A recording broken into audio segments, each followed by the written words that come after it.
حج کے 5 دن ہیں. حج کے کتنے دن ہیں؟ 8 9 10 11 12 ذوالحجہ. 8 ذوالحجہ کو حاجی نے جانا ہوتا ہے مینا، اور وہاں ہم نے 5 نمازیں پڑھنی ہیں. 5 نمازیں پڑھنا وہاں سنت ہے: ظہر، عصر، مغرب، عشاء اور 9 کی فجر. ٹھیک ہے، this is the most crucial and most important day of حج.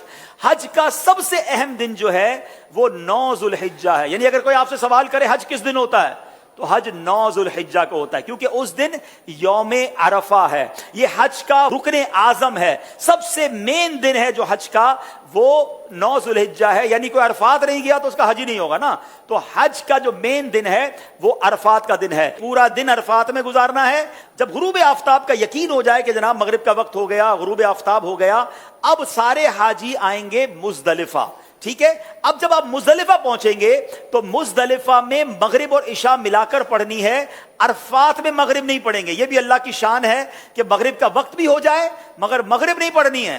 مزدلفہ جانا ہے اور وہاں عشاء کے وقت میں، مغرب کے وقت میں نہیں، عشاء کے وقت میں مغرب اور عشاء ملا کر پڑھنی ہے. اور فجر بھی مزدلفہ میں پڑھیں گے. پوری رات ہماری کہاں گزرے گی؟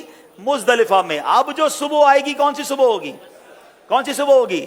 10 کی. 10 تاریخ کو کیا ہوتا ہے؟ کیا ہوتا ہے؟ ہاں، ساری دنیا بقرہ عید مناتی ہے، مگر خدا کی قسم جو آج عید مناتا ہے نا، میلا کچیلا ہے، بال بکھرے ہوئے ہیں، مطلب نیند بھی نہیں ہوئی ہے، مگر خدا کی قسم وہ جو عید کا مزہ ہے، وہ جو تھکن کا مزہ ہے، وہ جو سرور ہے، وہ دنیا کی کسی اور چیز میں نہیں ہے. اللہ ہمیں ہر سال ایسی عید نصیب فرمائے. اب رات کو کنکریاں ڈھونڈ لینی ہے.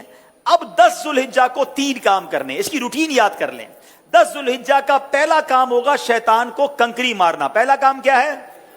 شیطان کو، ایک ہی شیطان کو مارنا ہے، بڑے شیطان کو. ٹھیک ہے، بڑے شیطان کو 7 کنکریاں مارنی ہے. دوسرا کام، جیسے ہی کنکری مار لیں گے اس کے بعد قربانی کرنی ہے. ٹھیک ہے، کنکری مار کر آپ نے اپنے معلم کو، اپنے گروپ والوں کو، یا جو بھی لوگ آپ کی قربانی کا انتظام کر رہے ہیں ان کو بتانا ہے کہ میری قربانی کر دیں.